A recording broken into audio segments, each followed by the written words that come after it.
shit. You know it's coming. You can read all the signs. Inexplicable departures, evasions, when you're caught in a small lie and tell a larger one to hide it.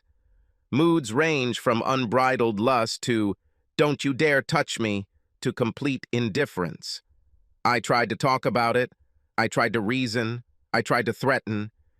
You do this until one day you wake up and think, "This bitch is cheating on me, but I don't give a fuck." So you plan your own exit strategy. You pass the money around, thanking any power in the universe for not making it to the children's stage. Think about the pain, public humiliation, physical violence. You'll think about just disappearing, and then you'll give up on the idea because if she keeps pestering you, it won't make the slightest difference to her. So you become sullen, withdrawn, and let her tirades and disrespect roll off of you because you simply don't give a damn, watching in amazement as she realizes that if you don't already know, you suspect. You enjoy how she tries to keep everything to a minimum. Upset when she comes home from an intimate affair with her lover and discovers that you are not at home, eagerly awaiting your return.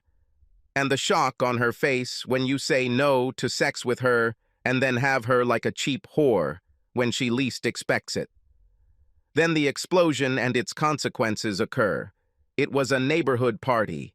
Summertime, guys in shorts, girls mostly in sundresses, scattered among really short shorts and low-cut tops. You drink, you flirt, you talk nonsense. You're comfortable in your surroundings because you know it's harmless.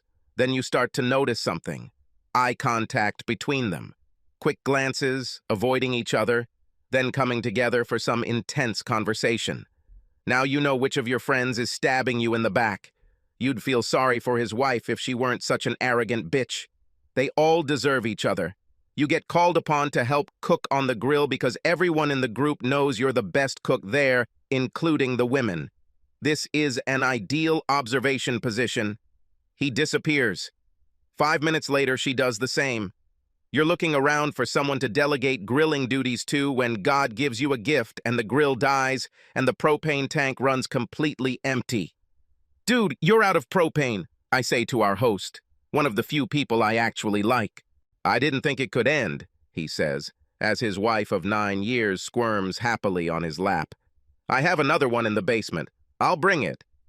You laugh and tell him that he looks a little busy while the rest of the crowd smirks and you go after it yourself, deciding to look for the down on your luck lovers. You find them, of all places, in the basement.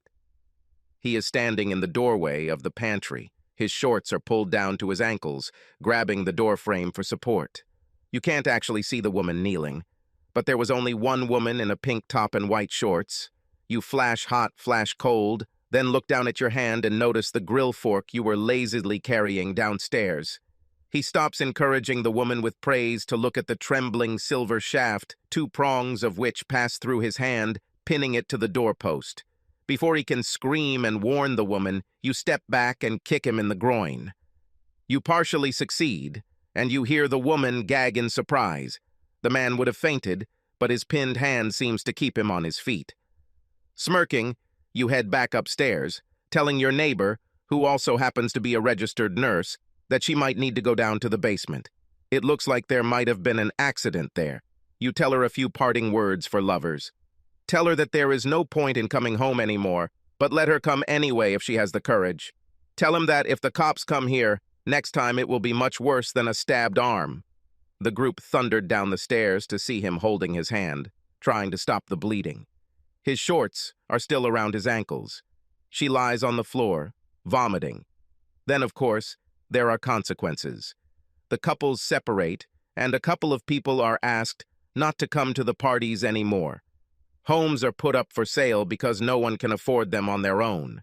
Neighbors shake their heads, certain that this could never happen to them, until months or years later when it does. Surprised that you don't feel even more bitter, you realize that you had time to mentally prepare for this. Unlike your spouse, who is suddenly hit with it, there were tears, pleas, consultations, but the divorce took place. Neither of us can afford to leave town, so we see each other from time to time. She wants to talk, but I just ignore her and move on. Looks like I have more important things to think about. Life goes on. Please like and subscribe to the channel and you will never be cheated on.